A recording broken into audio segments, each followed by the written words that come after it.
أعوذ بالله من الشيطان الرجيم بسم الله الرحمن الرحيم طه اے محبوب ما انزلنا عليك القرآن لتشقى إلا تذكرة لمن يخشى ہم نے قرآن پاک کو آپ پر اس لیے نہیں اتارا کہ آپ اپنے آپ کو مشقت میں ڈال دیں، یہ تو نصیحت ہے اس کے لیے جو ڈر رکھتا ہو۔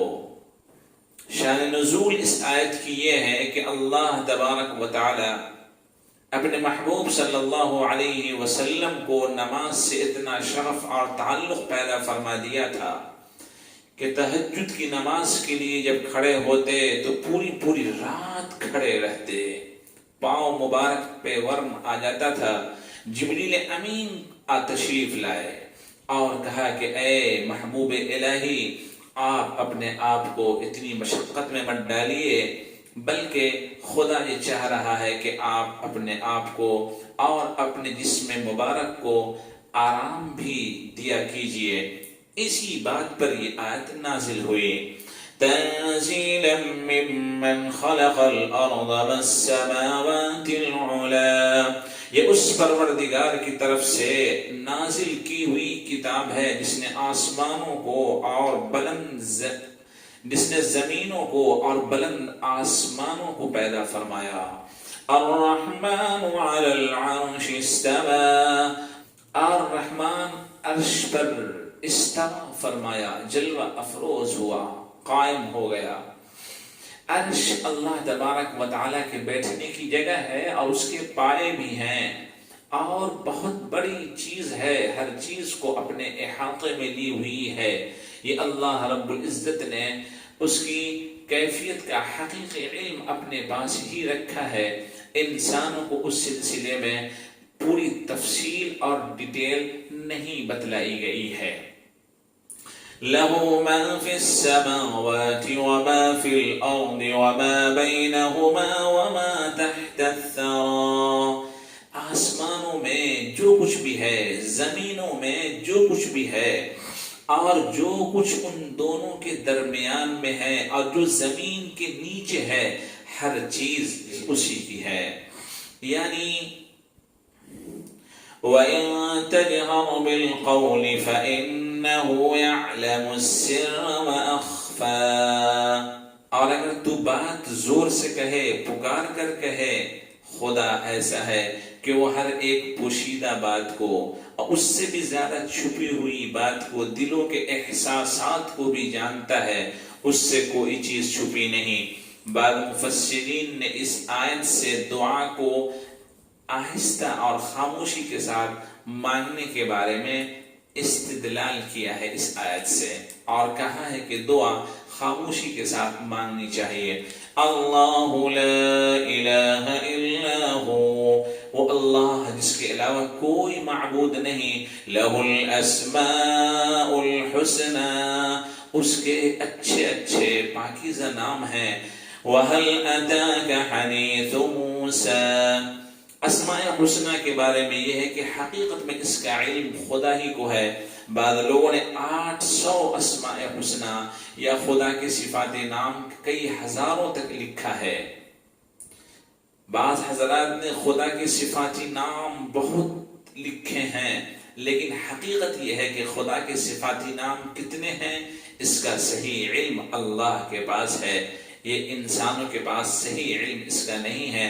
بس یہ ہے کہ جو بھی اس کے صفاتی نام ہیں، خوبصورت نام ہیں، اچھے اچھے نام ہیں، ان ناموں کے ذریعے سے خدا کو پکارا جائے، اپنی مناجات اس کے سامنے رکھی جائے، اپنی باتیں دل کی چھپی ہوئی اور دل کے اندر پوشیدہ باتیں جو ہیں وہ سب خدا کے سامنے اس کی صفات، اس کے صفاتی نام سے اگر رکھے جائیں تو حدیث شریف میں یہ آتا ہے کہ جن دعاؤں میں اسماء حسنہ ہو، یعنی اسماء حسنہ کے ذریعے سے جو دعا مانگی جاتی ہے، اللہ تبارک و تعالی ان دعاؤں کو قبول فرماتے ہیں۔ وَهَلْ أَتَاكَ حَدِيثُ مُوسَى، اور کیا آپ کے پاس موسیٰ علیہ السلام کی کوئی خبر آئی پہنچی؟ إذ رأى نارا فقال لأهلهم كثوا إني آنست نارا. واقعہ اس کا یہ ہے کہ جب انہوں نے آگ دیکھی، ایک آگ جلتی ہوئی دیکھی، تو کہا اپنے اہل و عیال سے، گھر والوں سے کہ تم لوگ یہیں ٹھہرو، میں آگ دیکھ رہا ہوں، میری نظر آگ پر پڑی ہے، میں جا کر کے وہاں سے شاید آگ لے آؤں تمہارے لیے. او اجد علی النار ہدی، یہ آگ کے ذریعے سے میں راستہ پا جاؤں. واقعی اس کا یہ کہ جب حضرت موسیٰ علیہ السلام مدین میں حضرت شعیب علیہ السلام کے پاس تشریف فرما تھے اور یہاں ان کی والدہ ماجدہ بیمار پڑ گئیں، آپ کو جب یہ خبر پہنچی کہ ایسا معاملہ ہو گیا ہے تو آپ حضرت شعیب علیہ السلام سے اجازت مانگ کر واپس گھر کی طرف تشریف لے جا رہے تھے. راستے میں بادشاہ نے شام جو بہت بڑا ظالم تھا، اس کے ڈر سے آپ اصل راستہ چھوڑ کر جنگل و جنگل ہوتے ہوئے واپس والدہ ماجدہ کی طرف تشریف لا رہے تھے کہ اچانک نگاہ پڑی ایک آگ پر. راستے میں آپ کے ساتھ آپ کی اہلیہ بھی تھی اور وہ حمل سے تھی. انہوں نے کہا کہ میں آگ لے آتا ہوں. جب وہ قریب جاتے گئے تو وہ آگ اور دور ہوتی جا رہی تھی، جب وہ رک جاتے تھے تو آگ بھی رک جاتی تھی، حتیٰ کہ اسی طرح سے وہ ایک مقدس وادی میں پہنچے جس کا نام طوا تھا. تو اللہ تبارک و تعالی نے اپنے جلوے کو، یعنی تو اللہ تبارک و تعالی نے حضرت موسیٰ علیہ السلام کو آواز دی اور اس کا واقعہ یوں بیان کیا جاتا ہے.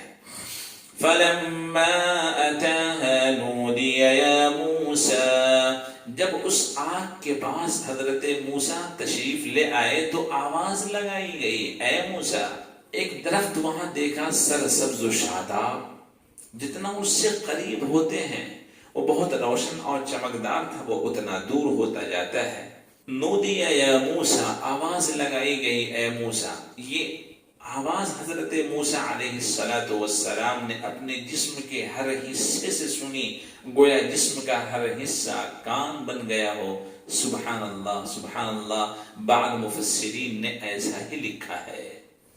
اور وہ مقدس وادی میں جب پہنچ گئے تو خدا نے یہ کہا، انی انا ربک فاخلع علیک، میں تیرا رب ہوں، تو اپنے جوتے کو اتار دو. انک بالواد المقدس طویٰ، یقیناً تو مقدس وادی طویٰ میں ہے. وَأَنَا اخْتَرْتُكَ فَاسْتَمِعْ لِمَا يُوحَىٰ. اس سے پتہ یہ چلا کہ جو مقدس جگہیں ہوتی ہیں وہاں احترام کے لیے انسان کو تواضعاً اپنے جوتے وغیرہ اتار دینے چاہیے. وَأَنَا اخْتَرْتُكَ فَاسْتَمِعْ لِمَا يُوحَىٰ، میں نے تجھے چن لیا ہے، سیلیکٹ کر لیا ہے، لہذا غور سے سنو اس بات کو جو تیری طرف وحی کی جاتی ہے. اننی انا اللہ، بات یہ ہے کہ میں ہی اللہ ہوں. لا الہ الا انا، میرے علاوہ کوئی معبود نہیں. فاعبدنی، میری ہی عبادت کرو. واقم الصلاۃ لذکری، اور میری یاد کے لیے نماز قائم کرو. اس سے پتہ یہ چلا کہ اللہ تبارک و تعالی نے ایمان کے بعد سب سے عظیم عمل نماز کو رکھا ہے، مقدم کیا ہے. ان الساعۃ آتیہ، یقیناً قیامت آنے ہی والی ہے، آ کر کے رہے گی. اکاد اخفیہا، میں اس کو پوشیدہ رکھنا چاہتا ہوں. لتجزا کل نفس بما تسعی، تاکہ ہر نفس کو، ہر جان کو اس کا بدلہ مل جائے جو اس نے دنیا میں زندگی میں کی ہے. فلا يصدنك عنها بل لا يؤمن بها، تو آپ کو روک نہ سکے وہ شخص جو اس پر ایمان نہیں لاتے، نہیں رکھتے. وَاتَّبَعَ هَوَاهُ فَتَرْدَىٰ، اور اس نے نفسانی خواہشوں کی پیروی کر رکھی ہے تو کہیں آپ ہلاک و برباد نہ ہو جائیں۔ وَمَا تِلْكَ بِيَمِينِكَ يَا مُوسَىٰ، اور وہ کیا چیز ہے تیرے داہنے ہاتھ میں اے موسیٰ؟ قال هي عصاي أتوكأ عليها وأهش بها على غنمي، یہ میری لاٹھی ہے، اس پر میں ٹیک لگاتا ہوں، بکریوں کے لیے پتے جھاڑتا ہوں۔ وَلِيَ فِيهَا مَآرِبُ أُخْرَىٰ، اور اس میں میرے لیے اور دوسری ضروریتیں ہیں جس کو میں اس کے ذریعے سے پوری کرتا ہوں، یعنی مختلف کام اس سے میں لیتا ہوں۔ لیکن خدا تبارک و تعالی اس کام کی طرف اشارہ کرنا چاہ رہا تھا جس کو وہ اب تک نہیں جانتے تھے، یعنی معجزے کے طور پر۔ قال القها یا موسیٰ، خدا نے کہا کہ اے موسیٰ اس کو ڈال دو، خدا نے کہا اے موسیٰ اس کو ڈال دو۔ فَأَلْقَاهَا فَإِذَا هِيَ حَيَّةٌ تَسْعَىٰ، جب اس کو ڈالا حضرت موسیٰ علیہ السلام نے تو وہ دوڑتا ہوا سانپ بن گیا، اژدہا بن گیا۔ قال خذها ولا تخف، اللہ نے کہا اس کو پکڑ لو، ڈرنا مت۔ سنعيدها سيرتها الأولى، ہم اس کو عنقریب اس کی پہلی حالت میں، پہلی شکل میں لوٹا دیں گے، یعنی اس کو جیسے تم ٹچ کرو گے ویسے ہی وہ لاٹھی بن جائے گی۔ مفسرین نے یہ لکھا ہے کہ اس لاٹھی کے اوپری حصے میں 2 شاخیں بنی ہوئی تھیں اور اس کا نام نبع تھا۔ قال خذها ولا تخف سنعيدها سيرتها الأولى، اے موسیٰ اس کو پکڑ لو، ڈرنا مت، ہم اس کو عنقریب اس کی پہلی حالت میں لوٹا دیں گے۔ مفسرین نے لکھا ہے کہ حضرت موسیٰ علیہ السلام نے اپنا ہاتھ اس کے منہ میں ڈال دیا، وہ فوراً لاٹھی کی شکل میں تبدیل ہو گیا سانپ، یعنی لاٹھی اصلی شکل میں آ گئی، سانپ باقی نہ رہا۔ اللہ نے اس سے مانوس کرنے کے لیے اس طرح کی باتیں حضرت موسیٰ علیہ السلام سے کی۔ وَاضْمُمْ يَدَكَ إِلَى جَنَاحِكَ تَخْرُجْ بَيْضَاءَ مِنْ غَيْرِ سُوءٍ آيَةً أُخْرَىٰ، خدا ایک مزید معجزے کی طرف اشارہ کرنا چاہ رہا ہے کہ اور اپنے داہنے ہاتھ کو بائیں ہاتھ کے بغل میں ایسے لگاؤ، اس سے روشن چمکدار